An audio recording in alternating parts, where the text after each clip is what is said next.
everyone, Karibu tena. Welcome back to my channel. I'm glad to see you all again.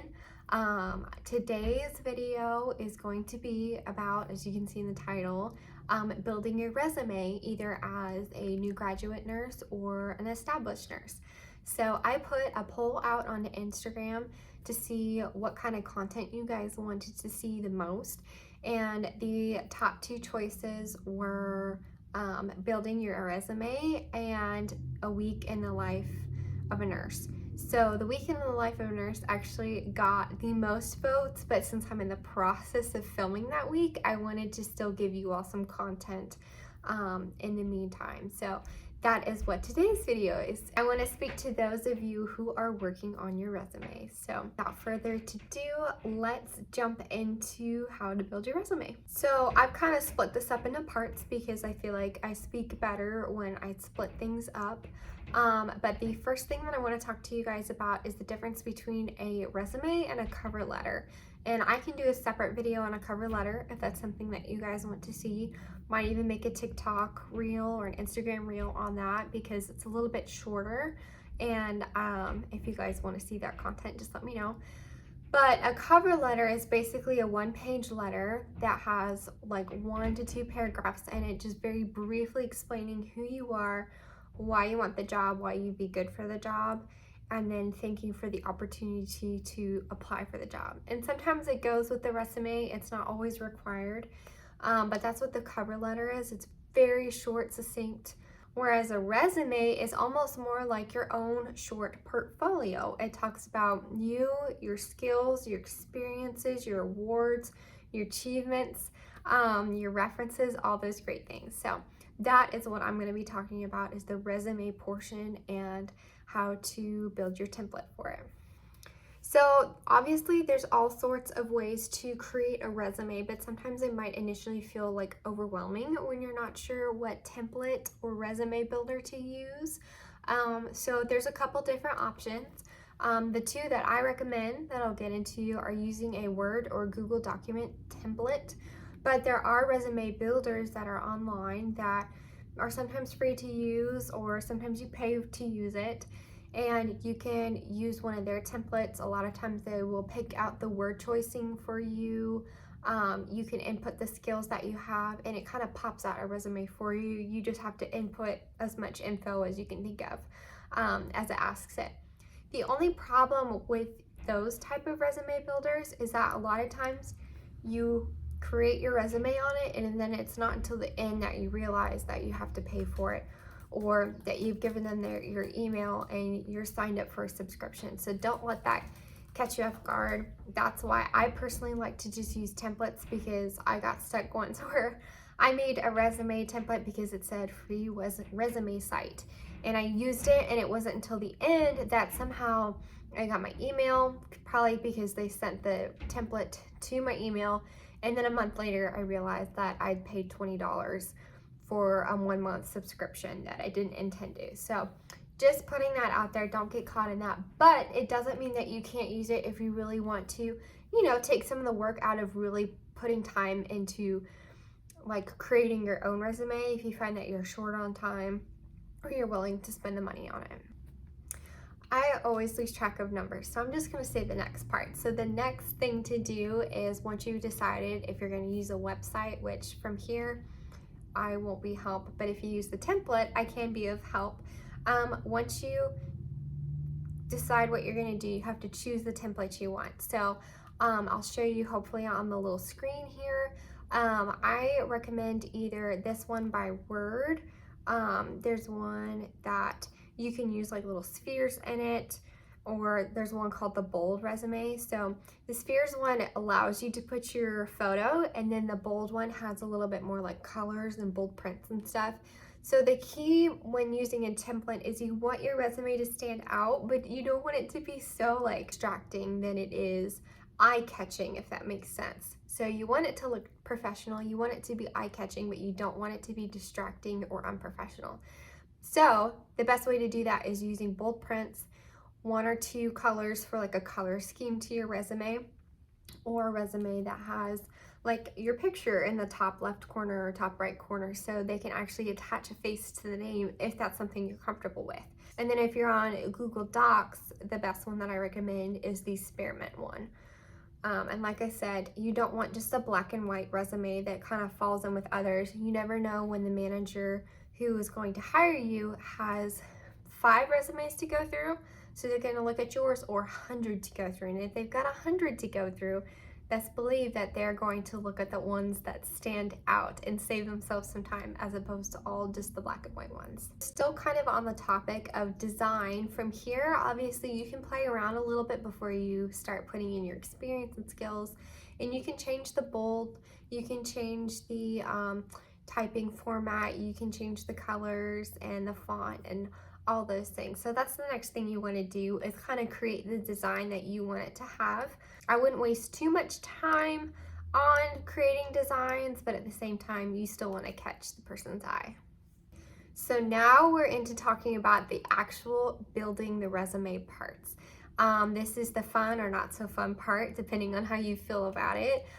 When you first do it, it's kind of fun, exciting, getting to piece it together. And when you've done it a couple times, you find that you have to update your resume. It can kind of become tasking. So the next part is I'm going to break up the parts of the resume into, smaller parts. So you want to start with the introduction.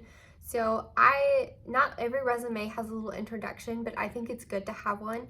It definitely does not need to be as long as like a paragraph or like the cover letter, but it can be a few short sentences. So a good format is obviously to state your name and title in like the first sentence. So my name is Madison Whitman. I'm a cardiovascular registered nurse in the ICU. You can talk about if you're a manager, nursing educator, graduate resident nurse, or CCRN, CNA. All those would apply to like this first sentence, talking about who you are and just your overall title, if that's applicable to you. And then the next thing you want to do is kind of talk about your like best attributes. So hardworking. This is where you can like use adjectives to describe yourself that are kind of more generalized. So for new nurses, it could be something like hardworking, ambitious, great learner. For experienced nurses, it could be skilled, experienced, passionate, and listing your specializations.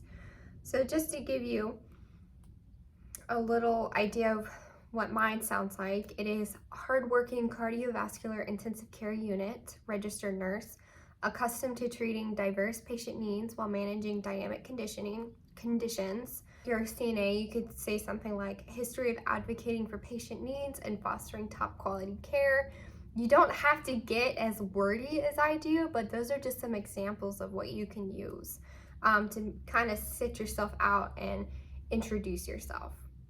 The next portion after the introduction you want to include in your resume is these skills. So skills will usually be specialized if you're an experienced nurse, but it will be more generalized if you are a new graduate nurse or like a CNA. So if you're a CNA, you can talk about you have general knowledge of documentation, giving bed baths, performing glucose checks, performing hourly rounding with vital signs, things like that would be in your skills list.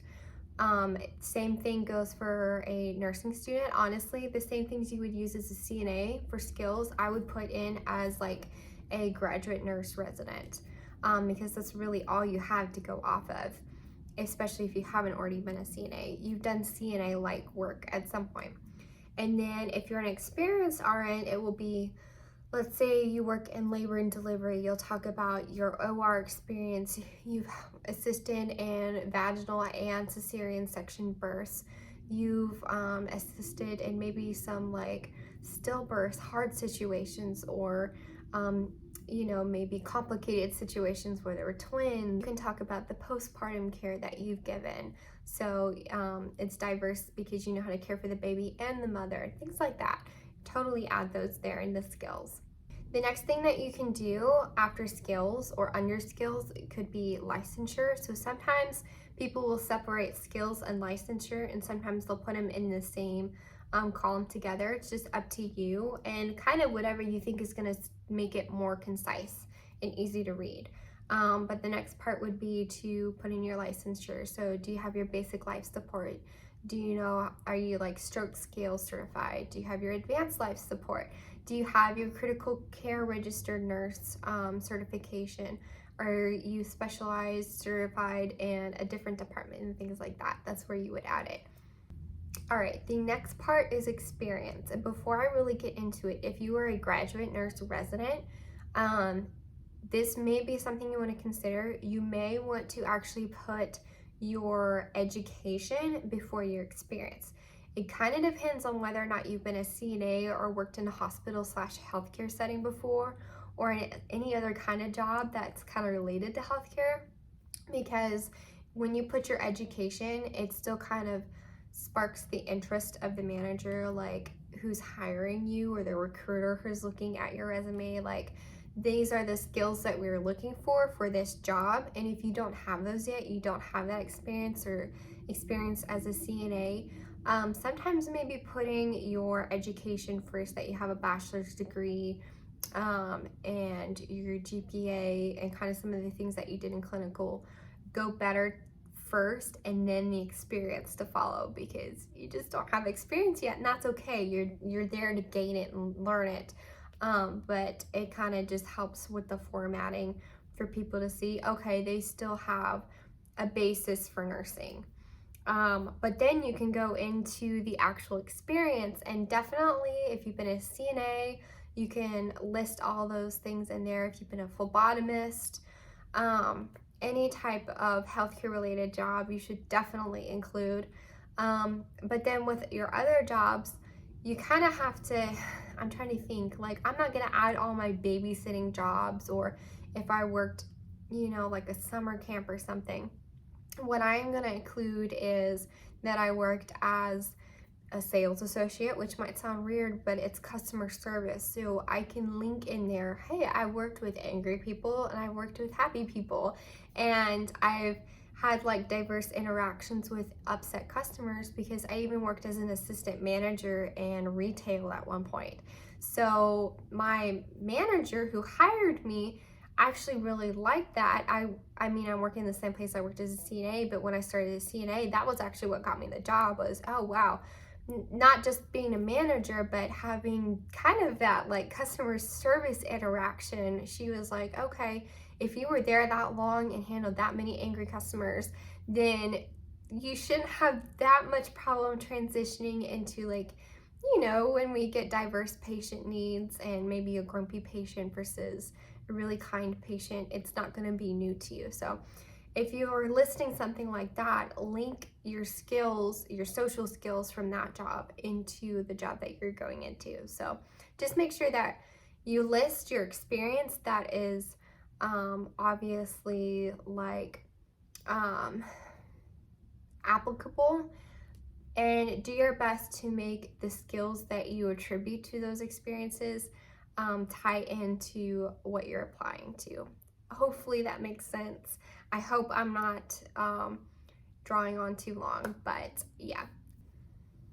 The last things that you want to include are maybe awards and achievements or acknowledgements. So any award you want at work will be applicable, because it shows that you're a good worker, that you were acknowledged, that you go above and beyond your initial duties. And then if you've got like academic achievements, that's great to add at the end. If you had any projects that won an award, any scholarships associated with an award, if you're a part of an organization on campus, like an honors organization or a nursing society or an ambassadors program, things like that are perfect to include as well. And then lastly, you can add any little extra info. Obviously, don't go overboard. You really don't want your resume to be longer than like 2 to 3 pages based off of how much experience you add in there. But at the end is not a bad place to kind of add some little tidbits. Like if you know how to speak another language, that could be added to the bottom. If you know how to use Excel like a pro, that could be added. Again, some of these things could be added to the skills, so just kind of pick and choose what fits best. But you might add a few small snippets at the end. So let's say you're one of 5 candidates instead of 1 out of 100. and you want to stand out from the 5, having a little snippet at the bottom might actually make you stand out, like, oh, this person's well-rounded. They're not all just work, work, work. They're going above and beyond, and they're well-rounded, and they have a little bit more to bring to the table in terms of like experience and worldview. Last but not least, I want to talk about references. So this is something that gets a little tricky. It shouldn't be too tricky, but I know that sometimes I don't always add references to my resume, because lately when I've applied to jobs, at least in the past, like 4 years during my college experience, you upload your resume, and then later on when you're filling the online application out, there's spots to put in your references and phone numbers and things like that. So I usually leave it off in my resume and then include it later on in the online application portion. So you definitely want to keep your own personal list of references. So let's say like you left it on the resume, but in person they want references, or they want your resume. You should have your resume and then your list of references to kind of go with it, or reference letters if you have those as well. But just some general rules when you have references, you don't want to use friends, like close friends and family. You want to use people like mentors, preceptors, nursing instructors, professors that you trust, pastors even, previous employers. Those are the type of people that you want. Maybe a coworker at work who has like kind of a higher standing position, or they're like an assistant manager but not the manager, things like that. Definitely collect reference letters from those people if you feel comfortable with it, because those are valuable and will go a long way. But then also collect your references from them too. And then obviously you don't have to list every single one of your references, especially if you're unsure whether or not they're going to give you a good review, or you're unsure what they're going to say to your employer. You want to use people that you know are going to give you a good reference. And so I think sometimes people think that every time they list a job, they have to list the reference that goes with it, and you don't have to unless maybe your employer asks you to. But definitely list the people who are going to say good things about you. And that is all that I have for you guys. I hope that you enjoyed it. If you found this helpful, remember to leave me a comment down below and like this video. And if you want to see more content like this, head over to my Instagram channel, which I will leave in the description box below, and go follow me. And you can DM me content ideas or drop them in the comments if you would like that. And then I'm also on TikTok, and I don't know about you, but I like to think that I'm funny. So if you want to see some nursing related humor videos, you can go to my TikTok, which I will also leave down below.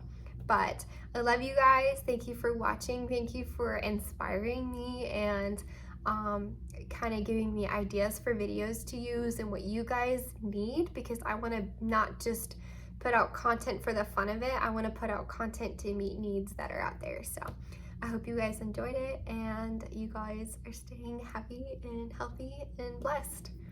Bye guys.